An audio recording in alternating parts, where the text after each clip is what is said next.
Salam sejahtera untuk kita semua. Shalom. Damai di hati. Dalam kehidupan kita ada saat ketika kita merasa bahwa Tuhan seakan-akan diam di tengah pergumulan dan persoalan hidup. Kadang kita mau berucap bahwa berdoa, tapi keadaan belum berubah. Kita sudah berusaha, tetapi masalah justru semakin berat. Bahkan kita sudah berharap, tetapi yang datang adalah sebuah kekecewaan. Dalam keadaan seperti itu, mudah bagi manusia untuk berkata, apakah Tuhan masih peduli? Apakah Tuhan masih mendengarkan setiap doa kita? Apakah Tuhan masih mengingatkan kita?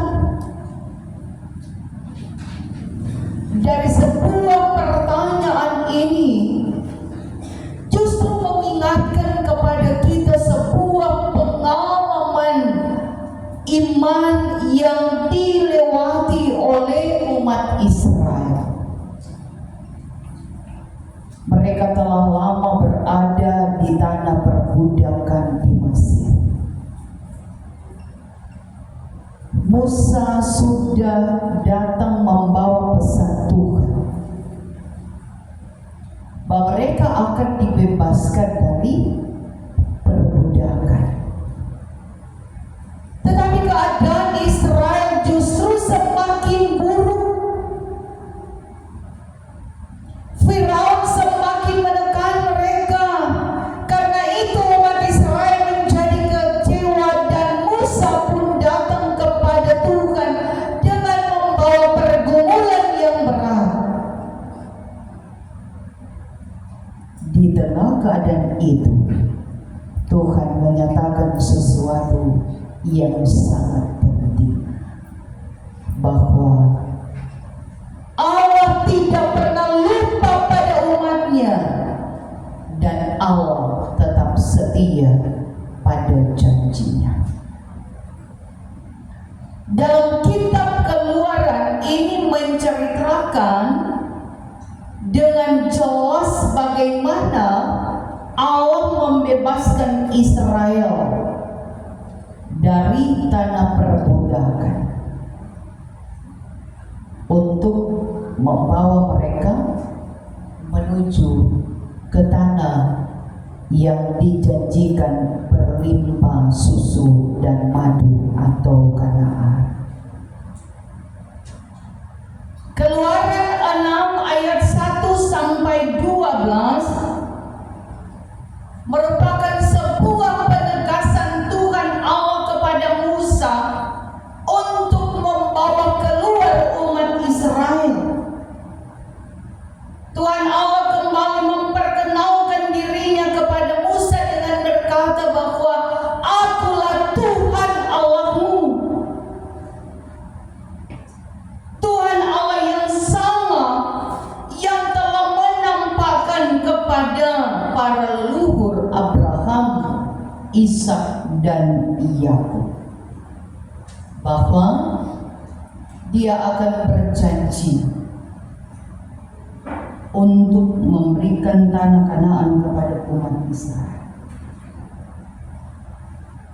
Tuhan juga telah mendengarkan rintihan dari kehidupan umat Israel.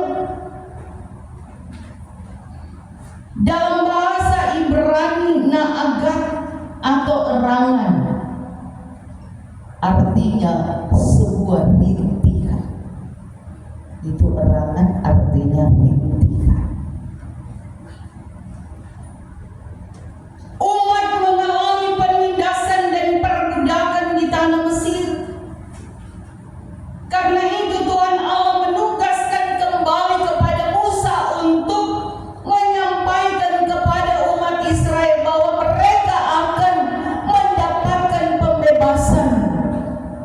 walaupun memang Musa mengatakan bahwa bagaimana mungkin saya akan memberitahukan itu kepada Firaun sementara umat Israel tidak mendengarkan dia.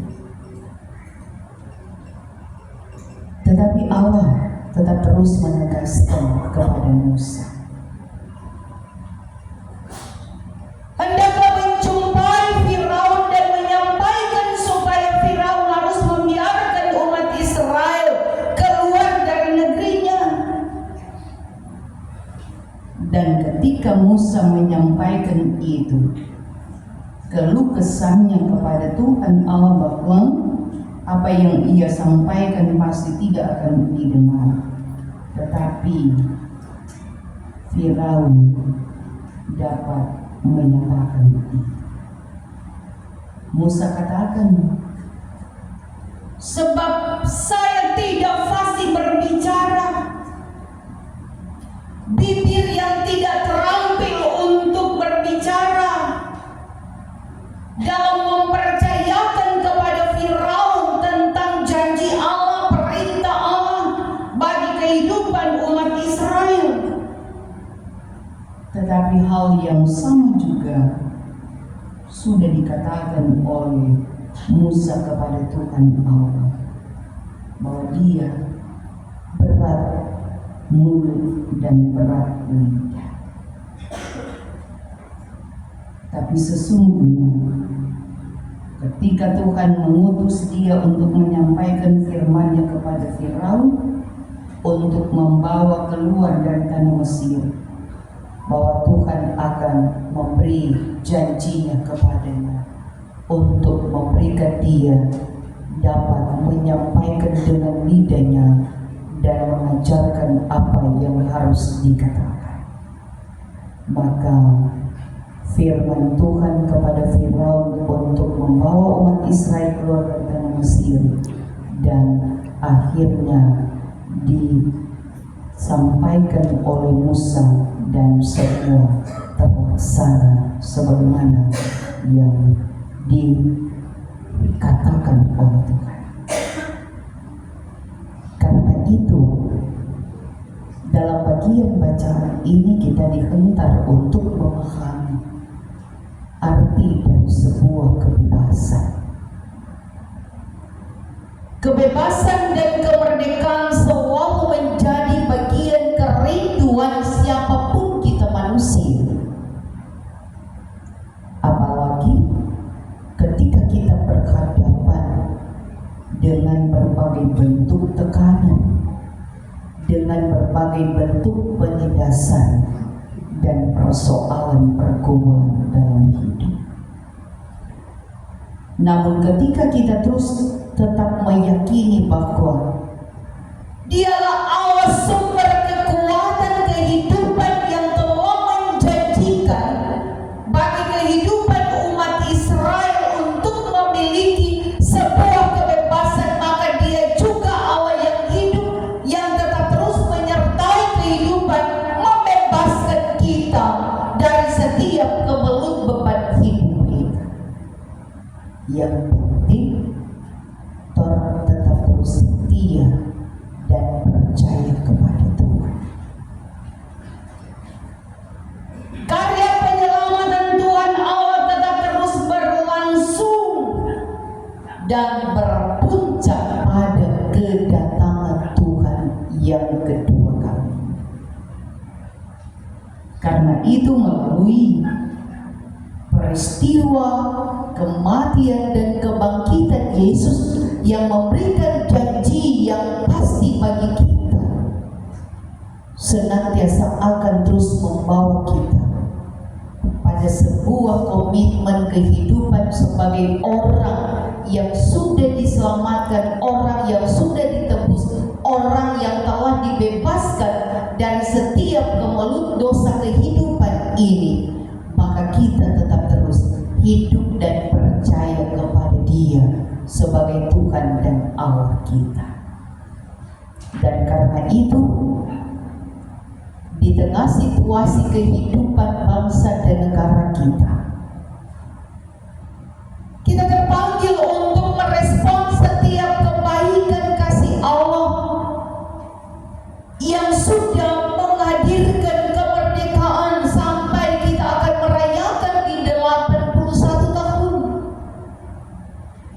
kemerdekaan yang sudah diperjuangkan oleh para pahlawan yang telah gugur dalam memberikan kebebasan bagi bangsa Indonesia.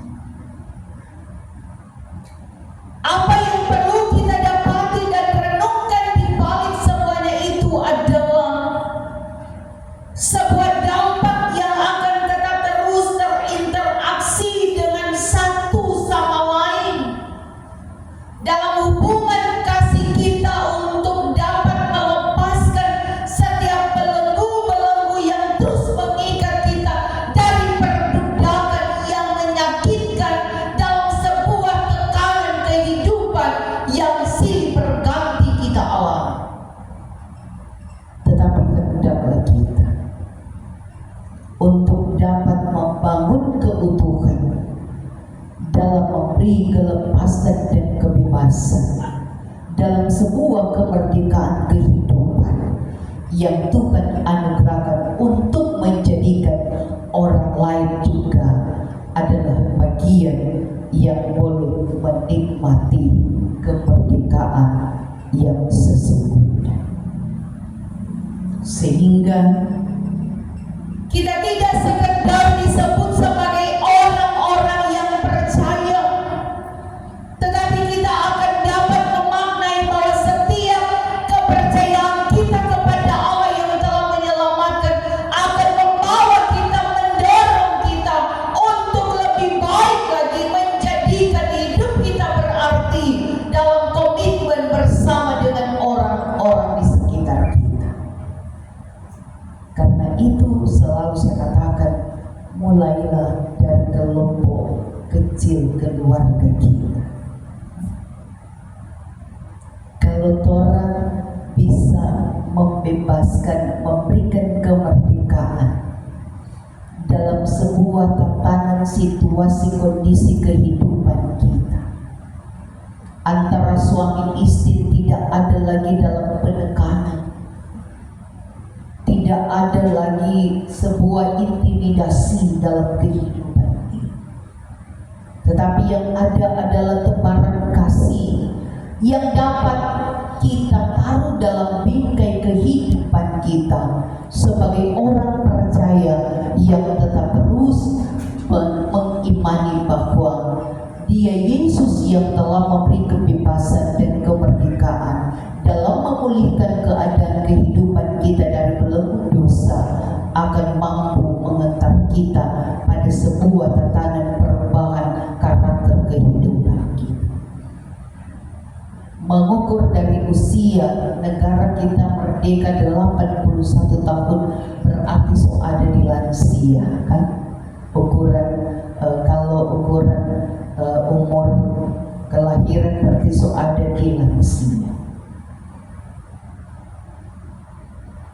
Itu berarti banyak pengalaman yang sudah kita dapati dalam perjuangan, dalam kemajuan ataupun kemunduran. Orang banyak belajar tentang situasi keadaan di tengah bangsa dan negara kita.